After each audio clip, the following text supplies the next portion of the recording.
In a fast-growing social media world, deciphering between the true, the authentic, and the honest individuals creating real disruptive changes in their industry has become very difficult.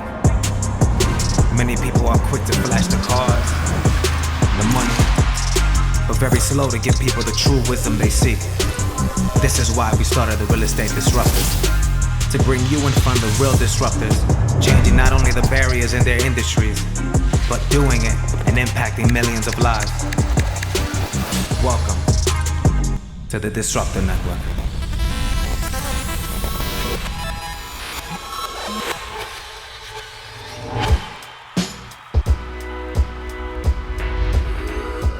Our next disruptor, born and bred in Howard Beach, started on Wall Street and then transitioned into finance. He is now owner of several companies, along with holding a real estate portfolio with over 30 properties. Ladies and gentlemen, this is Tommy Schwan. When I bought my first property, I was unemployed. Oh, okay. Believe it or not, yeah. I actually wasn't working at 22. I had worked on Wall Street, for quite some time. I was, started in the business, at a Long Island-based firm, believe it or not, as a telemarketer. Studied to take my test and get licensed and become a broker and all that kind of stuff. And in the process of doing that, was able to save a little bit of money here, there, and so on. And then when I had a little bit of a nest egg, I said, what am I going to do with this? I could see myself going out, having a good time, and turning around, and that money being gone. So I said, I want to do something productive, with that money, because at that time, I didn't really know what the future held for me. I didn't know I was getting into the mortgage business. So I said, I need to create some sort of wealth for myself with that little bit of a nest egg that I had. And, at that time, I purchased 8 condominiums in Queens. And I took a mortgage, and at the time, they were still offering no doc loans. No income, no job required, nothing. The first property, that piece that I bought, those 8 condos, if I remember correctly, I think I financed those loans at 9%. So I paid 9% interest. 5 years later, I paid it all off. And then that's how I got my start. So last time you guys had me in the office in a suit, now you have me. These are my true colors, guys. In the field, getting dirty. So what we got here, we have a 7,000 square foot custom home, 3,000 square feet on the basement, 11-foot ceilings, 4,000 square feet on top, movie theater, gym, wine cellar, bar, the whole 9 yards, everything you could imagine in this house. This house is gonna go up for resale probably in about 10 months from where we're at right now, maybe 11, given whatever happens with the weather. But then again, you know what? What I've designed so far on this thing, I may keep it for myself, you never know. I remember my friends and family saying, you're gonna buy a piece of property?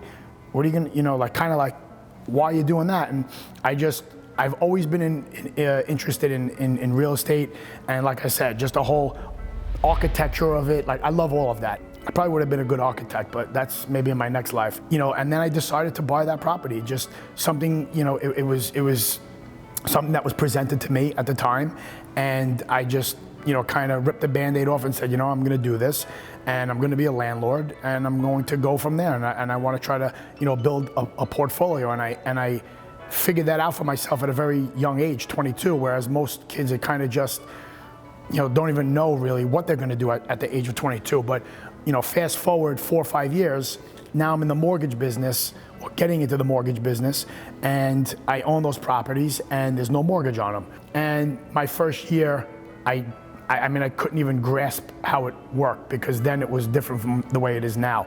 And I just couldn't wrap my head around the fact that I could make that much money providing financing for people. And that to me was very intriguing. So, once I started kind of making, my presence felt and kind of, making a footprint for myself in the community, in my neighborhood in Howard Beach, people started knowing okay, a year went by, I'm still doing it, 2 years, and now, you kind of get that name recognition where a couple of people use you for a transaction as, wow, he was really great, he did the right thing, he was very informative, he took care of me, and so on and so forth, and then that's how my business grew.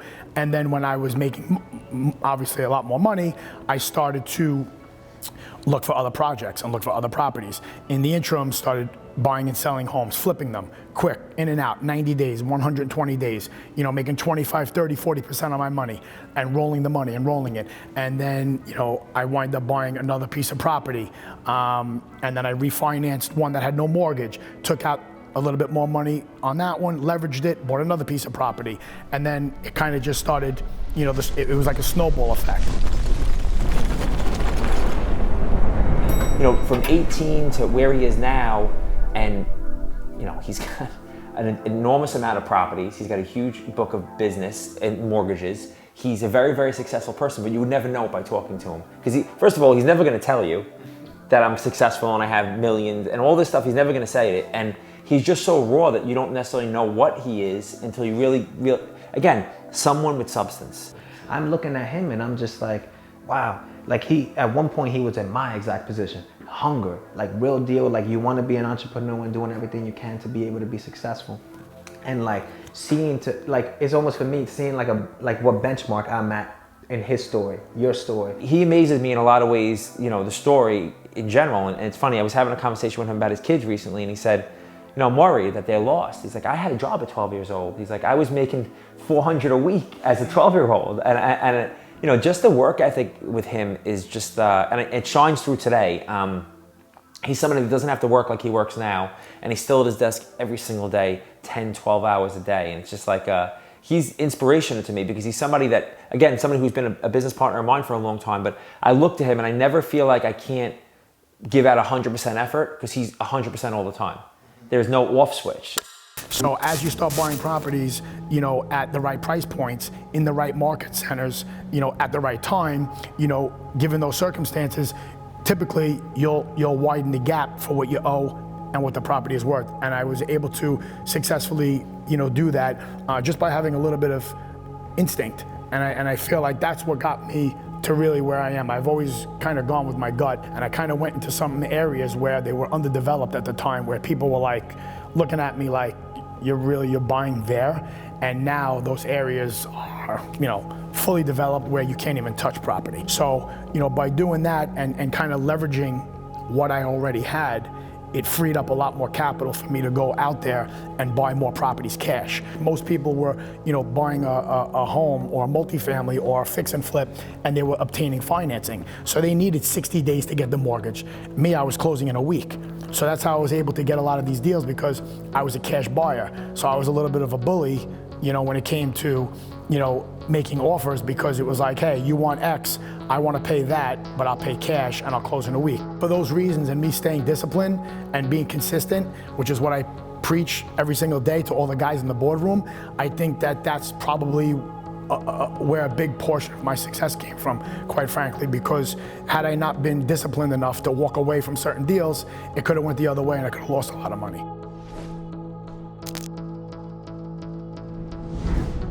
And the rest is history. So when I take an application, I start plugging the pieces together. So this girl, she wants to buy a property in the Bronx. Gentrification could be a good thing if the people from these neighborhoods could benefit from the good that's being brought into the neighborhoods. But that's not what's happening in most cases. Most cases they're being pushed out. So the idea for us when we talked about it originally was, well, how do we empower people in those neighborhoods? My name is Kiyozel. My name is Ranma. My name is Anne Almanzar. I am from Passaic, New Jersey. Brooklyn, East New York. Patterson, New Jersey. You're going to gain something that a lot of people that come from the places that we come from, or that people that look like us, don't necessarily get to learn. Seeing this as a think tank where ideas are not shut down, ideas are always entertained and talked about. I created this office the way I created it. It's just like this big open space that we go kind of hang out in. And I don't sit in an office and I don't sit behind a closed door ever. If you're around this office, you're gonna see me pacing on the phone the whole entire day and you're gonna hear everything I say. Don't feel like you guys are below than anybody that you're gonna meet. Just stay humble, have a good attitude, be a sponge. Growth feels like struggle, growth feels like anxiety, growth feels like stress. That's what growth feels like. You have to just embrace it and not let it overwhelm you.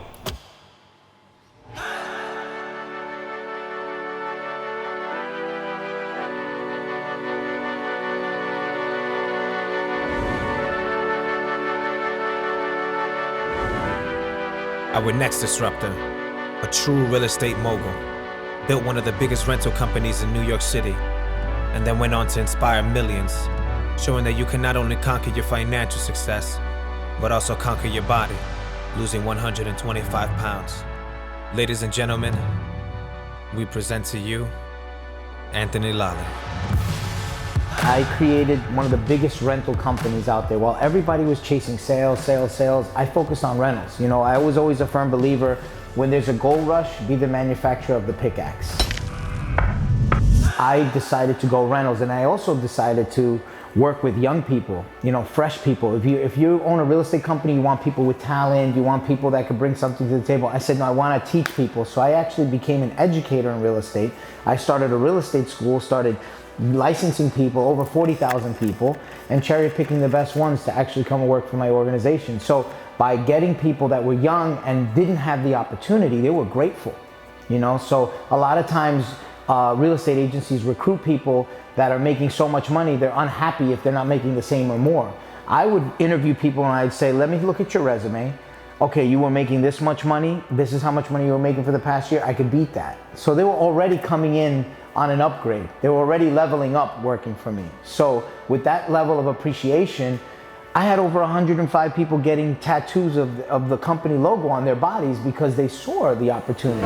A New York-based real estate company is offering its employees a 15% pay increase if they tattoo the company's logo somewhere on their body. How many companies do you know that have over 60 individuals that have gone out there and gotten the logo branded on their own body? Our employees and our franchisees are that ecstatic about the company that they get the logo tattooed on themselves.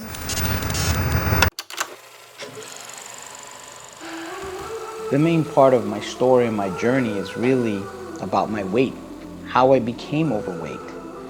And looking back at it now, it was just restaurant after restaurant, dinner after dinner. You don't do much exercise when you're growing a business, when you're busy, when you're overwhelmed, you're starting a family.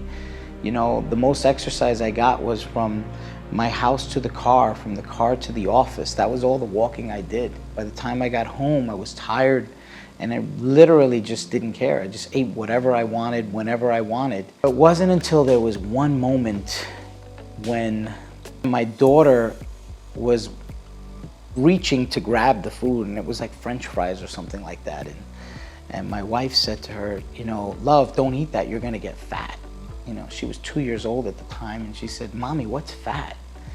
So she showed her a video about obesity. And in the video, you saw obese people, and it said, you know, obesity kills. And she said, Daddy, you're fat. I don't want you to die. And that was the moment for me. That was what gave me the fire in my belly. The next day, I decided to actually work out.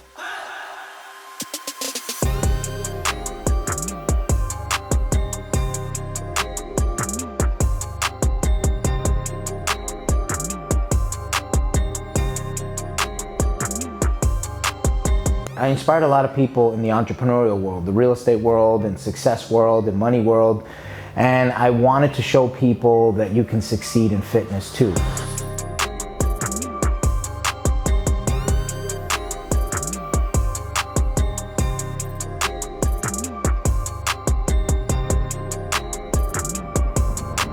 So I came into the fitness industry with a fresh perspective, no different than, let's say, an artist, right? A new rapper or whatever, they come with a new sound. For me, I say, thank God I'm an entrepreneur, right? For example, Elon Musk, you know, thank God he's an entrepreneur, because in our generation, in our kids' generation, we're gonna be able to fly in space. Because an entrepreneur is involved in doing that venture, you know? So the fact that I'm an entrepreneur, now I can make it affordable for people to lose weight and do a transformation and understand that it's possible. You don't have to be a multimillionaire, you don't have to have access to all this stuff. All you need is access to the one guy who did it, and I'll tell you how I did it and how you can do it too.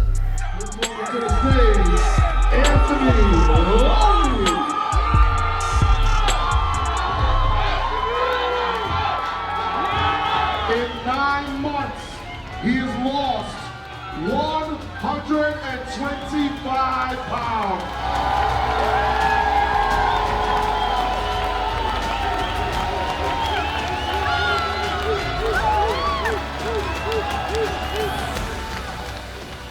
it's incredible. Like he said, he was successful in everything, but yet he had this weakness. And for me, you know, he was an almighty, and I was like, there's no way you can't beat this. Like, what are you talking about? So for him to just beat that, you know, and reassure me that you can be that fighter, and there's nothing that can stand in your way to get what you want from life. That was just amazing, and it's definitely opened up my eyes to a lot of things, and specifically that I was able to handle the hardest times of my life as a parent. I became stronger too myself, like you can handle more. Hi, I'm Teresa Hakobian, and I'm a mom disruptor.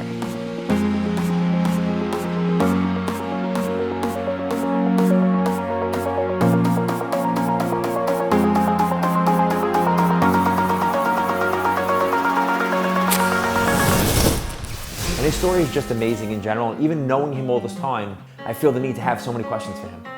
And he's just such a humble and down-to-earth person that somebody you really can vibe with. And I think the great thing in general about where we live in New York and even this country is that you could be somebody who's the janitor and then own the building. He's the true story of that. Like, he had a small real estate school. He built it into a huge real estate franchise. He had an idea, he wrote a book. He decided he wanted to change his life and get himself in shape. And instead of just doing that, because he doesn't do anything just normally, he got himself in shape, he lost 200 pounds, he went big, and then he started a reality show out of it, and he's helping other people. And it's you know, it's just an amazing story that I really think represents the entrepreneur story that we want to hear and that we want to see. And that's really who he is. I think for me right now, it's twofold. You know, I think what I'm gonna do to help humankind is already happening. And at the same time, you know, I'm already motivating my children and my family, and I just wanna be healthy for my family. I think I wanna set a good example for people that you can lose the weight and keep the weight off, and you can elevate your life and be better. And this is something new I've been telling people. I wanna help lose 1 million pounds around the world. That's really what I like to do. I think, you know, I think obesity, as much as all the other killers of the world, is a major killer of humankind, you know, so that for me is something important.